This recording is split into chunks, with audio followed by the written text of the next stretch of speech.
नमस्कार, आप देख रहे हैं न्यूज़ वन इंडिया। मैं हूं आपके साथ श्री पांडे। इस वक्त की बड़ी खबर आपको बता दें, आईआरसीटीसी ने टिकट बुकिंग का समय बदल दिया है। शाम करीब 6 बजे से शुरू होगी टिकट की बुकिंग। पहले शाम 4 बजे से शुरू होनी थी टिकट की बुकिंग।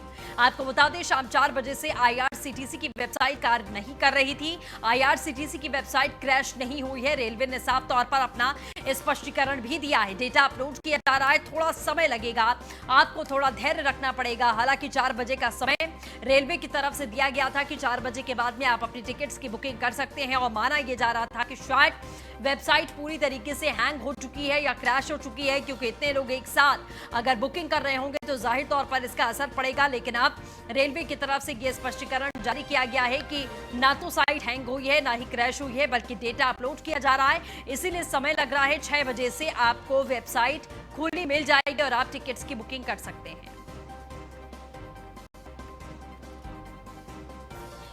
4 बजे के बाद से ही लगातार लोगों ने कोशिश करना शुरू किया है। आईआरसीटीसी की वेबसाइट पर जाकर अपनी टिकट्स बुक करने की कोशिश शुरू की गई, लेकिन आपको बता दें कि वेबसाइट किसी प्रकार से कोई रिस्पांस नहीं दे रही थी, कोई काम नहीं हो रहा था वेबसाइट पर। इसीलिए माना जा रहा था कि पॉसिबिलिटी है कि कहीं ना कहीं वेबसाइट हैंग हो गई हो, क्योंकि तमाम लोग एक साथ वेबसाइट को ओपन करके टिकट बुकिंग कर रहे होंगे। लेकिन रेलवे की तरफ से स्पष्टीकरण आ चुका है कि वेबसाइट हैक नहीं हुई है। Brijesh Srivastava, news one India associate editor हमारे साथ जुड़ चुके हैं। ब्रिजेश जी, माना जा रहा था कि वेबसाइट शायद क्रैश हुई है या फिर हैंग हुई है, क्योंकि इतने सारे लोग एक साथ बुकिंग कर रहे होंगे। लेकिन अब रेलवे की तरफ से यह स्पष्ट किया गया है कि 6 बजे के बाद ही आप टिकट बुकिंग कर पाएंगे। निश्चित तौर पर कहीं न कहीं ये अभी संभावना जताई जा रही थी कि क्या जो है जो साइट है वो ओवरलोड की वजह से क्रैश हो गई है। लेकिन चूंकि रेलवे अब साफ कर चुका है कि बुकिंग 6 बजे के बाद से शुरू होगी, ऐसे में अभी हमें थोड़ा इंतजार करना होगा कि जिस वक्त रेलवे की बुकिंग शुरू होती है उस वक्त किस तरह के हालात होते हैं, क्या ओवरलोड होती है या फिर ये जो है कैपेबल होगी लगातार बुकिंग के लिए। और सबसे बड़ी बात यह कि एक बड़ी राहत की बात मानी जा रही, जिस तरीके से ट्रेनों का संचालन कल से शुरू होगा और उसके लिए जिस तरह से बुकिंग की जा रही है, उसके बाद ये माना जा रहा है कि कम से कम हजारों की तादाद में लोग इधर से उधर फंसे हुए हैं, वो अपने गंतव्य तक पहुंच जाएंगे। लेकिन 2 चुनौतियां हैं। चुनौती ये है कि ज्यादातर लोअर और मिडिल क्लास के जो लोग हैं वो इंटरनेट से या तो अनजान है या फिर जो है उन्हें जानकारी ही नहीं है कि आईआरसीटीसी के ऐप के जरिए किस तरह से बुकिंग करेंगे। ऐसे में वो बुकिंग के लिए किसके पास जाएं, कहां जाएं, किससे जानकारी हासिल करें, ये एक बड़ी चुनौती की बात है। तो ऐसे में इससे कितने लोगों को फायदा मिल पाएगा, ये एक बड़ी बात है। लेकिन मजबूरी भी इसी बात की है कि आप कोई टिकट काउंटर खोल करके जो है टिकट बुकिंग नहीं कर सकते हो, क्योंकि उसके बाद हालात और ज्यादा खराब हो जाएंगे। तो दोनों तरफ से, एक तरफ रेलवे के लिए बड़ी चुनौती ये है कि वो अपनी वेबसाइट को जो है कंटिन्यू और दुरुस्त रखे और जो है लोग आसानी से टिकट बुक कर सके। दूसरी तरफ ये है कि अब लोगों को भी एक दूसरे की मदद लेकर के टिकटों को बुक करके अपने गंतव्य तक पहुंचना होगा। तो ये एक राहत भरी बात जरूर है। रेलवे टिकट की बुकिंग शुरू करने जा रहा है, लेकिन अब देखना यह होगा कि ये प्रयोग कितना सफल साबित होता है। बिल्कुल जाहिर तौर पर। और ब्रिजेश जी, कहीं ना कहीं जिस तरीके से वेबसाइट हैंग होने की बात हो रही है, तमाम लोग इकट्ठे, अब जाहिर तौर पर 6 बजे के बाद भी कुछ ऐसी परिस्थितियां सामने आ सकती हैं। हालांकि अब ये साइट को देखना पड़ेगा कि किस तरीके से वो मैनेज करेंगे, क्योंकि एक साथ ही बुकिंग के लिए लोग कोशिशें लगातार कर रहे होंगे। क्योंकि अब ये भी है कि अगर वेटिंग टिकट भी आपको मिलता है तभी आप सफर नहीं कर सकते हैं, आपको कंफर्म टिकट चाहिए, इसीलिए होड़ मची होगी। देखिए, सबसे बड़ी चीज ये है कि कोई वेटिंग नहीं होगी, कोई प्रीमियम क्लास नहीं होगा, कोई तत्काल नहीं होगा, सीधे सीधे टिकट की कंफर्म बुकिंग होगी, तभी आप यात्रा कर पाएंगे। क्योंकि रेलवे सिर्फ उतने ही लोगों को, पैसेंजर ट्रेनों में सिर्फ उतने ही लोगों को बैठने की इजाजत देगी जिसमें सोशल डिस्टेंसिंग मेंटेन रहे। ऐसे में कोई भी किसी भी तरीके का स्टैंडिंग या कोई भी कहीं भी जाके बैठ जाएगा, ऐसा नहीं हो सकेगा। और ये सिर्फ खतरे को देखते हुए एहतियात के तौर पर कदम उठाया जा रहा है। में कंफर्म बुकिंग वाले ही यात्रा कर पाएंगे। अब वो कितने सौभाग्यशाली होंगे जिनकी बुकिंग कंफर्म होगी, ये देखने वाली बात होगी। बिल्कुल। चलिए ब्रिजेश जी, अपडेट के लिए आपका बहुत बहुत शुक्रिया।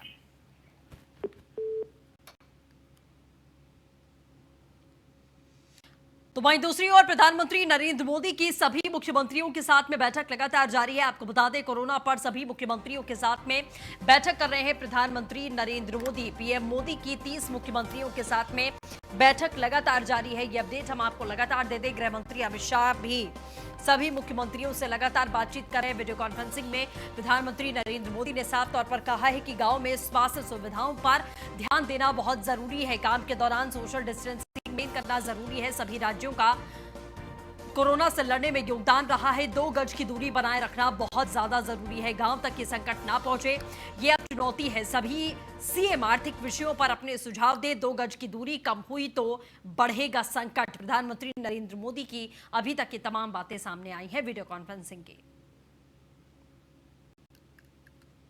Doctor Digvijay Singh, news one India executive editor हमारे साथ में जुड़ चुके हैं। दिग्विजय जी, प्रधानमंत्री नरेंद्र मोदी की जो वीडियो कॉन्फ्रेंसिंग चल रही है, लगातार सोशल डिस्टेंसिंग पर बहुत फोकस किया है और गांव तक संकट ना पहुंचे, अब ये चुनौती है। बहुत महत्वपूर्ण बात है। जी, महत्वपूर्ण बात तो जरूर है। अब सोशल डिस्टेंसिंग के अलावा कोई और चारा बचा नहीं है ये बताने के अलावा, क्योंकि अगर हम धीरे धीरे चीजों को ओपन कर रहे हैं तो जाहिर सी बात है लोग सड़कों पे निकलेंगे। अब सोशल डिस्टेंसिंग कितना मुमकिन हो पाता है, पर हाँ, सरकार अपने तरफ से बार बार अपील कर रही है घरों में रहने की, सोशल डिस्टेंसिंग अपनाने की, तो जाहिर सी बात है वो की जा रही है। गांवों तक की चिंता करना भी अब लाजमी है, क्योंकि अब मजदूर वर्ग अगर शहरों से पलायन करके वापस अपने गांव की तरफ जा रहा, अपने शहर की तरफ जा रहा है, तो जाहिर सी बात है वो गांव तक पहुंचेगा। उनमें से बहुत से ऐसे लोग होंगे जो कि ये हो सकता है कि वायरस जाने अपने साथ लेकर गांव तक पहुंचे, तो अब गांव को भी बचाना एक जो है बहुत बड़ी चुनौती आने वाले दिनों में होने वाली है। सृष्टि जी बिल्कुल, चलिए, हमारे साथ जुड़ने के लिए आपका बहुत बहुत शुक्रिया। तो जाहिर तौर पर गांव में किसी प्रकार की समस्या ना खड़ी हो, प्रधानमंत्री ने इस बात पर भी यहां पर जाहिर तौर पर फोकस किया है कि जितने भी मजदूर हैं वो पलायन करके सीधे गांव को ही जाएंगे, क्योंकि ज्यादातर मजदूर गांव से ही बिलोंग करते हैं और वहीं पर जाएंगे। और अपने साथ अगर एक भी मजदूर वायरस लेकर पहुंचा तो पूरा का पूरा गांव संक्रमित होगा। इसीलिए अब जरूरी ये है कि कम से कम वहां तक ये बीमारी ना पहुंचे, ये कंट्रोल करना। ऐसे समय पर देखना ये होगा कि सरकार क्या फैसले करती है, क्योंकि अब ये भी माना जा रहा है कि बहुत पॉसिबिलिटी है कि आगे लॉकडाउन, ये कोई नहीं कह सकता कंटिन्यू होगा या नहीं होगा, या फिर तमाम रियायतें जो अभी ही दी गई हैं, जो छूट अभी ही दी गई है, उसमें ही उल्लंघन की तस्वीरें हमने जाहिर तौर पर देखी हैं। ऐसे में ये चिंता जाहिर करना प्रधानमंत्री की कहीं ना कहीं बहुत ज्यादा लाजमी हो जाती है। तो वहीं आपको बता दें, उत्तर प्रदेश में आबकारी विभाग की मुश्किलें और ज्यादा बड़ी हो सकती हैं। कंट्री लिकर की सेल में लगभग 60% की गिरावट आई है। अंग्रेजी शराब की बिक्री में लगभग 40% गिरने की आशंका है। प्रदेश के शराब व्यापारियों के सामने सरकार के निर्धारित लक्ष्य को पूरा करना अब बड़ी चुनौती माना जा रहा है। कई जनपदों के व्यापारी दुकानों का लाइसेंस वापस करने के मूड में हैं। निर्धारित कोटे से कम बिक्री को लेकर प्रदेश के फुटकर शराब व्यापारी हैरान परेशान हैं। लखनऊ सहित कई जनपदों में लाइसेंस फीस वापस लेने के लिए आवेदन दिए जा चुके हैं। लॉकडाउन के दौरान 40 दिनों तक बंद रही हैं दुकानें शराब की, लेकिन 40 दिनों की फीस ले चुका है आबकारी विभाग।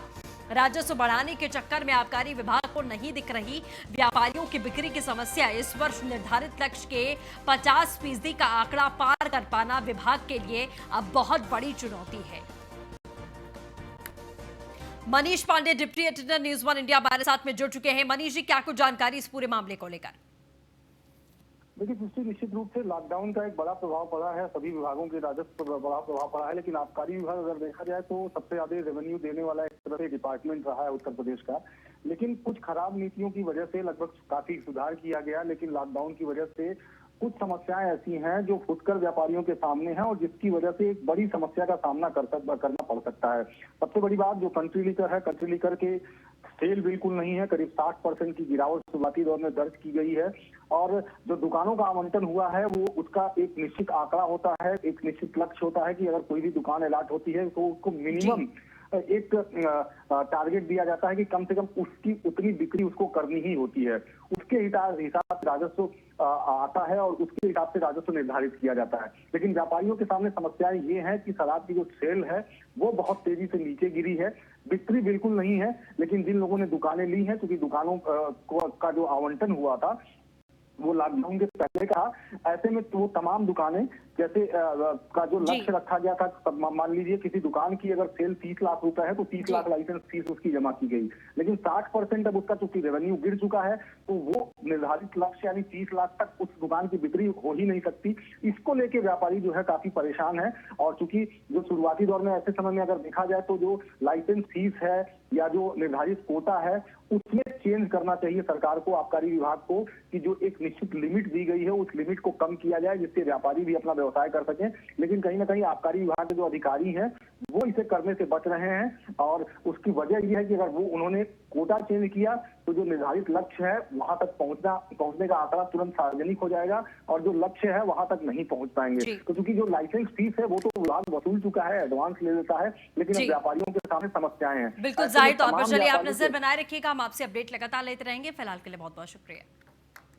अयोध्या से खबर है जहां पर घूस में आपको बता दें फॉर्च्यूनर मिलने की सूचना पर भड़के डीएम ने फॉर्च्यूनर को पुलिस के हवाले किया है। डिप्टी कलेक्टर के आवास के बाहर खड़ी थी फॉर्च्यूनर। डीएम अनुज कुमार झा ने सीडीओ और सीआरओ को जांच पड़ताल सौंप दी है। डिप्टी कलेक्टर के आवास से कोतवाली पहुंची मजिस्ट्रेट लिखी फॉर्च्यूनर। आपको बता दें डिप्टी कलेक्ट्रेट रामशंकर का सरकारी आवास सरस्वती विहार कॉलोनी में है। उनके आवास पर बहुत दिनों से एक फॉर्च्यूनर गाड़ी खड़ी हुई थी और अब तक ये फॉर्च्यूनर गाड़ी कोतवाली नगर में खड़ी है। नगर कोतवाल नीतीश कुमार श्रीवास्तव का कहना है कि जिलाधिकारी का ड्राइवर और गनर इसे लेकर आया है। इससे ज्यादा फॉर्च्यूनर गाड़ी के बारे में कोई जानकारी नहीं है। जिलाधिकारी अनुज कुमार झा से किसी ने गोपनीय शिकायत की कि ये फॉर्च्यूनर किसी काम के बदले दी गई है। उसके बाद में सीडीओ को जांच और फॉर्च्यूनर गाड़ी डिप्टी कलेक्ट्रेट के सरकारी आवास से कोतवाली पहुंच गई। मुख्य विकास अधिकारी प्रथमेश कुमार ने बताया कि उन्होंने जांच पड़ताल का आगाज कर दिया है। डिप्टी कलेक्टर रामशंकर का कहना है कि होली पर गृह जनपद उन्नाव जाने के लिए रवि बंसल से फॉर्च्यूनर गाड़ी को मंगाया था। इसे वापस ले जाने को कहा। लॉकडाउन प्रभावी होने की वजह से नहीं ले जा पाए। यह सब कैसे हुआ वो नहीं जानते हैं। फॉर्च्यूनर को लेकर विवादों में घिरे रामशंकर इससे पहले सहायक अभिलेख अधिकारी पद पर तैनात रहे हैं। विवादों के चलते जिलाधिकारी ने 3 महीने पहले हटाकर मंदिर मजिस्ट्रेट की जिम्मेदारी सौंपी है। सहायक अभिलेख अधिकारी का मुख्य कार्य मांझा बंदोबस्त है। मांझा के राजस्व अभिलेखों में गड़बड़ी के आरोप उन पर लगते रहे हैं। राघवेंद्र हमारे ब्यूरो चीफ लाइव इस वक्त जुड़ चुके हैं हमारे साथ में फोन लाइन पर। राघवेंद्र, क्या कुछ जानकारी मिल पा रही है? जिस तरीके से अब सफाई पेश की गई है डिप्टी कलेक्टर की तरफ से कि ऐसा कुछ भी नहीं है, किसी से गाड़ी मांगी गई थी, सच्चाई क्या है पूरे मामले की? देखिए, बिल्कुल सृष्टि, मैं आपको बता दूं कि जिस तरीके से मुख्यमंत्री योगी आदित्यनाथ ब्यूरोक्रेसी को लेकर के किसी भी तरीके से भ्रष्टाचार की शिकायत पर जो है वो तुरंत आग बबूला हो जाते हैं और कार्रवाई कर देते हैं, सेम उसी थेरेपी पर कहीं ना कहीं से जिलाधिकारी अनुज कुमार झा का भी रवैया आज देखने को मिल रहा है।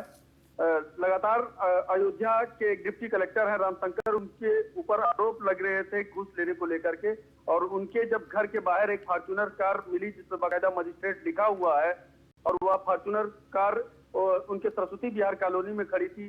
सूचना मिली, डीएम साहब ने अपने गनर और ड्राइवर को भेजा और उसको गाड़ी को ला करके सीधे कोतवाली में खड़ी कर दिया।